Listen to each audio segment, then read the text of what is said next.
अनामिका सिंह और आप देख रहे हैं नीले टाइम्स। भी देश की सेवा करते हैं। आप आसपास जैसे रहता है, आपसे जितना हो सकता है आप लोगों को मोटिवेट कर सकते हैं, अपने देश के प्रति लोगों के अंदर सच्ची भक्ति जगा सकते हैं।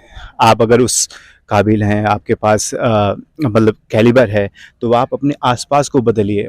वहाँ पे अगर कुछ चीज़ें आप कर सकते हैं, अपने गांव में, छोटे छोटे गांव में अगर आप कुछ नया काम कर सकते हैं जिससे हमारे देश के युवा बच्चे और उनका भविष्य उज्ज्वल हो, तो वो भी देशभक्ति में आता है। हाँ, जिन्हें मदद की जरूरत है, अगर आप उन्हें मदद देते हैं किसी भी रूप में, तो ये भी देश की सेवा है। देश में अगर आप एकता के भाव पिरोते हैं तो ये भी देश की सेवा है। ऐसा कुछ कहना है हमारे साथ जुड़े अथर्व नाहर जी का।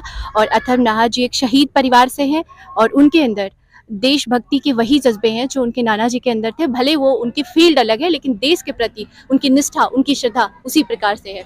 आप देख रहे हैं ये खबर एनडीटीवी पर।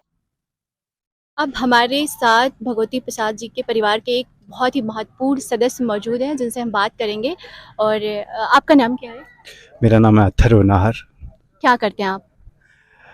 मैं तो पेशे से एक्टर हूँ, और लेकिन आज यहाँ मेरी बात नहीं होनी चाहिए, क्योंकि यहाँ पे जिसकी बात होनी चाहिए वो हमारे नाना हैं, जिनके नाम पे हमें गर्व है।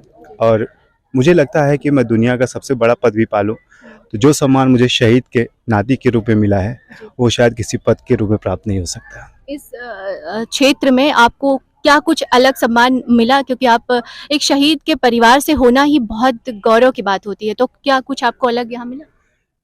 देखिए, ये मिथ है कि लोग बदल रहे हैं धीरे धीरे।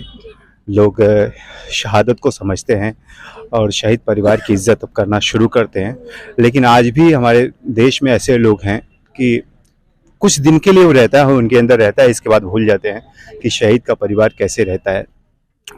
जो भी शहीद हुए हमारे देश में, वो सिर्फ अपने लिए जान नहीं दिए हैं, अपने परिवार के लिए जान नहीं दी, अपने देश के लिए जान देते हैं। और ये देश उनका परिवार होता है।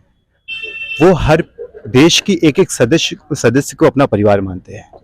लेकिन हमारे यहाँ ये दुर्भाग्य कह सकते हैं कि शहीद को तो ठीक है, जब वो शहादत होती है उस वक्त थोड़ा सा लोगों के अंदर सम्मान रहता है कि हाँ, इस परिवार को सम्मान दिया जाएगा, लेकिन धीरे धीरे वो जो इज्जत रिस्पेक्ट मिलनी चाहिए वो नहीं मिलती है। लोग भूल जाते हैं, और शहीद परिवार जो होता है शहादत के बाद कितना स्ट्रगल करता है, कितना परेशान होता है, शायद इसकी कल्पना भी कोई नहीं कर सकता। जी, सही बात है। आप क्या कुछ करेंगे देश के लिए? जरूरी नहीं कि आप सेना में ही जाकर देश की मदद कर सके। आप एक शहीद परिवार से हैं और आप क्या कुछ अलग सोचते हैं देश के लिए? देश के लिए बिल्कुल अलग सोचना है। ऐसा नहीं है कि आप सेना में तभी देश सेवा कर सकते हैं। आप